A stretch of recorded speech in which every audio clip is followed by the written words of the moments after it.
let's go to this sound. Folks, now I come to this with, of course, a little bit of bias. My sister claims that I'm not a metrosexual, and I was hurt by that to a certain extent. But, however, Nick Adams, author of American Boomerang, incidentally an Australian, who doesn't look as he doesn't seem to be expressing the machismo you would imagine, was on Fox the other day. I don't know what show it is that Elisabeth Hasselbeck does, and Clayton Morris. What show does she host? This is Fox and Friends. Oh, yeah, really? I thought it was a Yes. Fox and Friends segment. She's the one who replaced Gretchen Carlson. And so who's this Clayton Morris guy? Maybe Ducey or Kilmeade had something better to do. That's that what day. threw me off. Yeah, but he all must right. be subbing for them. Well, here is what's going on, folks. We've talked about the right's obsession with the idea that somehow our country is being feminized. I don't know exactly what that means. My understanding is that nearly half, if not slightly more, than of our population turns out to be 100% feminine. Exactly. It's this creeping feminine scourge. Like literally. But also, Elisabeth Hasselbeck brings up a good point, and one of the dark sides of feminism that we never really contemplate. Just have a listen. Excuse me. Well, our next guest says men are no longer allowed to be men, and he says that's dangerous territory. That's right, Clayton. Joining us is the author of American Boomerang, which comes out in July, Nick Adams. Good morning. Nice to see you. G'day, good to see you guys. How you doing? So you're from Australia, and so people are raising the question, why in the world Pause does it it for a take a second. foreigner? Just in case you were wondering what that "good day, good to see you" is all about. He wasn't allowed to wear his Crocodile Dundee outfit, and he wanted to make it clear that he is an Australian. I would imagine that that is like the only time he will actually say "good day," is when he's doing an interview. But let's continue. And book out in July. Wow, good thing they got the scoop on this. To come into the United States to tell us that American men are on the decline. What is happening to American men? Well, you know, it's not just American men, Clayton. It's men all around the world. I mean, even in Australia, we've gone from wrestling with crocodiles to wrestling with lattes. But it's a phenomenon that is, Pause I it for a think, second. Now, if you could see this guy, it's quite clear that he is more of alligator crocodile bait than a wrestler. He's not MIA from the latte fight. Yes, and he looks like he's been wrestling with milkshakes more than lattes.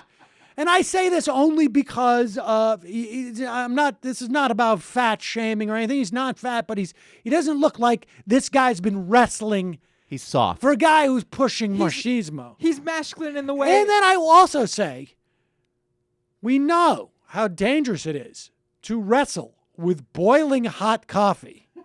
So I wouldn't diminish that so much. very dangerous, and it's having a very adverse effect on men right around the world. And American men are, of course, very susceptible to it. It's really important, particularly in America, given the leadership role that America has in the world, Sure. that American men be men. Right. Well, is this in direct relation to feminism on the rise? Is it a result of just sort of society seeing men that are not as masculine and men that are as masculine being kind of demonized? Elizabeth, you've hit the nail on the head. It is feminism. And basically what feminism has delivered is angry women and feminine men.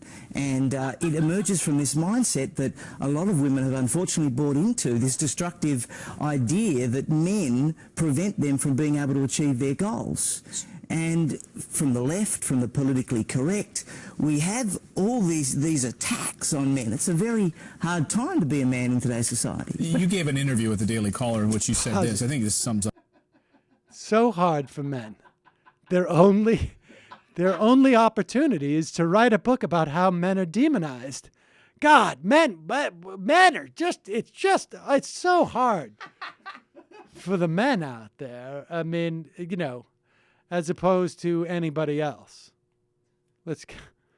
Nicely, he said all aspects of male culture have been called into question, whether it's gathering around on a Sunday afternoon to watch football with a few friends, whether it's going to the range and shooting some guns, whether it's just being a male has now been really made suspect. So gathering around for, I mean, it's been questioned, like who's questioning it?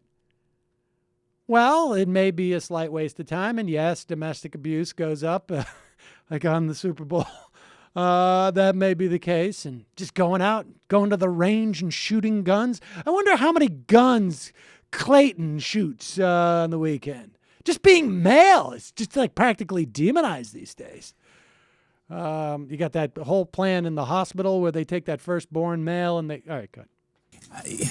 Is it because we've sort of whitewashed the differences between the genders? That is that, you know what, men, no, we just need to be more like women. And we just need to make everyone neutral territory now. That's exactly right. That's exactly what's happened. And we've reached a point now where men, when they want to make a decision, when they want to speak up at a meeting, when they want to say something, they're sweating more than Paris Hilton doing a crossword. I mean, they really feel uncomfortable. That would be difficult. Do you see this affecting national security, how a nation operates in terms of being a strong presence globally? Absolutely, without a doubt. I think it has wide-ranging implications. Wimps and wussies deliver mediocrity, and men win. And what America's always been about is winning. So I think it's pivotal to the health of a country. So how do we teach our children to be who they are? How do we teach our boys to be boys and our girls to be girls without fitting them into these stereotypes? Well, we crush this mindset that seeks to... Pause it. What? I'm really confused.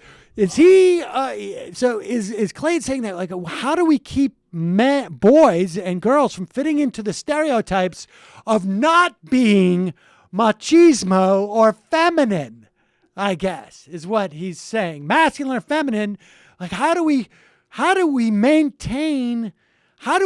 not force them into stereotypes that break stereotypes? In other words, how do we maintain stereotypes?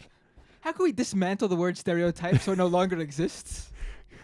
Wash male tendencies, that seeks to squelch male activities, and we encourage our boys and to become great men, and we also try and educate everybody about the importance of being a manly man as opposed to an effete, urbane metrosexual. And has Australia escaped this? Not at all. Not at all. We have the precise problem that America's got. It's a worldwide phenomenon, and we've got to defeat it. We're working on it together. Absolutely. Nick Adams, thanks for joining us here. Thanks for having me. First of all, the idea that you need Elisabeth Hasselbeck to fight back this scourge is the weakest, most feminized, do-it-yourself, man. Instead of going on Fox News and whining about it, why don't you get back to Australia and get to work? I'm going to travel around like a lady and complain about it. I'm going to put on my tie. Sorry, guys, I'm going to be missing the alligator wrestling this weekend. I have to have tea with Elisabeth Hasselbeck. Unbelievable. Say words like squelch. Yeah, Sorry about you know, that. I'll tell you something. That's what's wrong, is that it's even taken over his mind. He doesn't even realize it. Why are you writing a book? Why don't you get out there and just beat up some people? Hey, Nick, you coming to the alligator fight this weekend? No. I've got to type a book. What? I've got to write a book, and You're literate? I've got to. Hold on. I've got to go to a publisher's meeting to talk about what my book cover's going to look like. Hey, Nick, we were going to harass some immigrants and women over the weekend and then wrestle some alligators. You in? Sorry, I have to fly to America. Talk to Elisabeth Hasselbeck. I have to take a photo shoot for my book. I have to go on TV and wear makeup.